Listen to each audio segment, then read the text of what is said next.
Halo, Assalamualaikum warahmatullahi wabarakatuh. Perkenalkan, nama saya adalah Farida Budiningsih.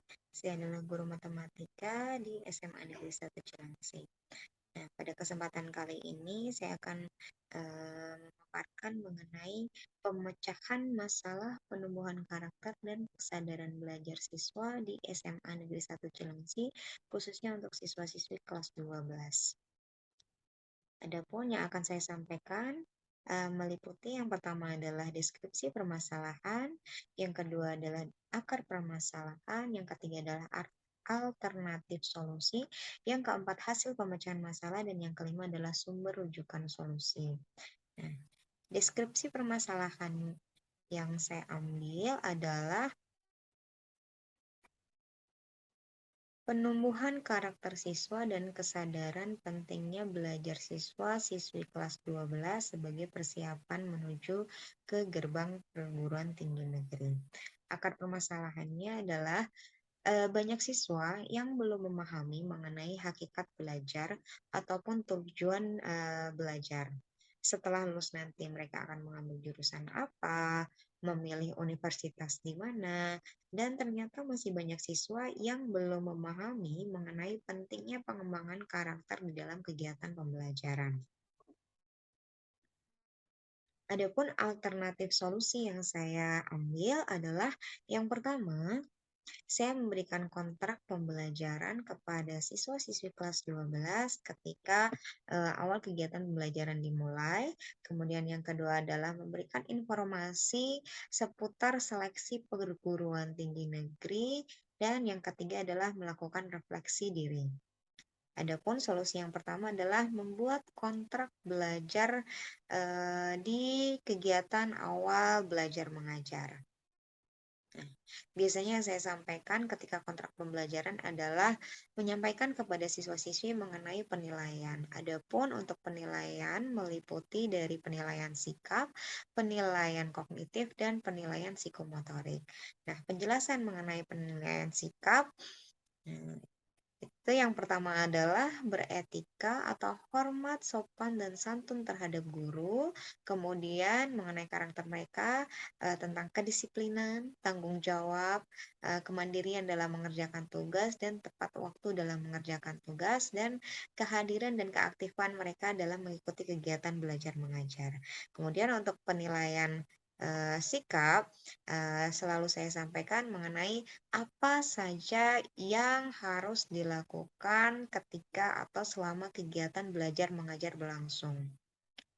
Yang pertama adalah memastikan bahwa ruang kelas mereka selalu bersih, dalam arti mereka selalu menjaga kebersihan ruang kelas mereka, kemudian selalu menggunakan seragam yang lengkap, dan hal yang selalu saya ingatkan adalah adab terhadap guru ataupun orang tua. Dan menyampaikan kembali hal-hal yang tidak boleh dilakukan selama kegiatan belajar mengajar berlangsung. Seperti misalnya makan atau minum di dalam kelas, kemudian menggunakan handphone di dalam kelas atau ketika pembelajaran, tidur, atau membuat gaduh ketika kegiatan pembelajaran berlangsung. Adapun penilaian kognitif meliputi penugasan, pretest atau post-test, kemudian ada kuis atau OH, penilaian tengah semester ataupun penilaian akhir semester. Sedangkan untuk penilaian psikomotorik meliputi praktik, proyek, ataupun portofolio. Setelah memberikan informasi mengenai beberapa penilaian terkait penilaian yang nanti akan dicantumkan di nilai raport, kemudian langkah yang kedua adalah saya memberikan informasi mengenai jalur penerimaan mahasiswa baru, khususnya ke perguruan tinggi negeri. Nah, jalur yang pertama adalah SNMPTN, yang kedua adalah SBMPTN, dan yang ketiga adalah seleksi mandiri. Nah, untuk posisi terdekat dengan siswa-siswi kelas 12 adalah jalur SNMPTN. Dan tentunya banyak siswa-siswi yang sangat berkeinginan untuk bisa lolos di tahap atau di jalur ini.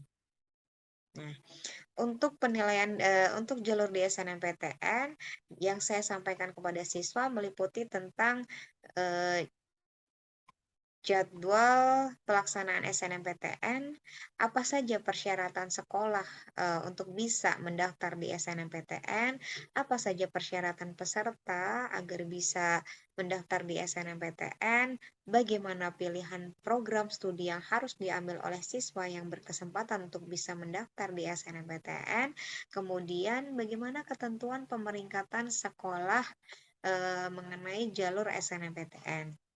Dan tak lupa menyampaikan mengenai data rasio SNM per provinsi.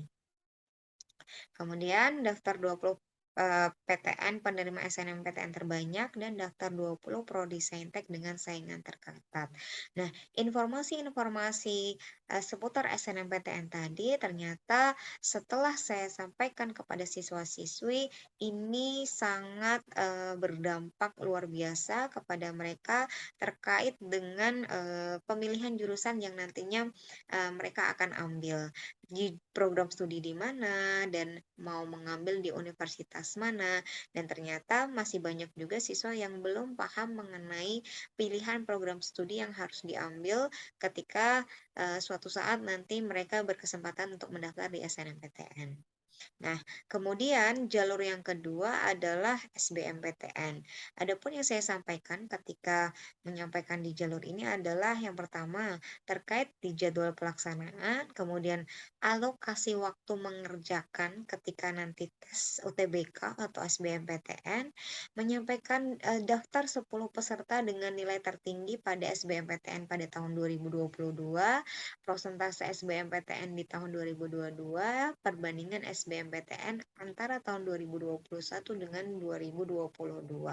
Nah, informasi seputar SBMPTN ini eh, memiliki dampak yang cukup signifikan kepada siswa-siswi mengenai kesadaran mereka bahwa mereka perlu belajar sangat keras di posisi kelas 12 ini jika memang nanti mereka akan berjuang di SBMPTN ataupun di UTBK. Nah, dan jalur yang ketiga adalah seleksi mandiri.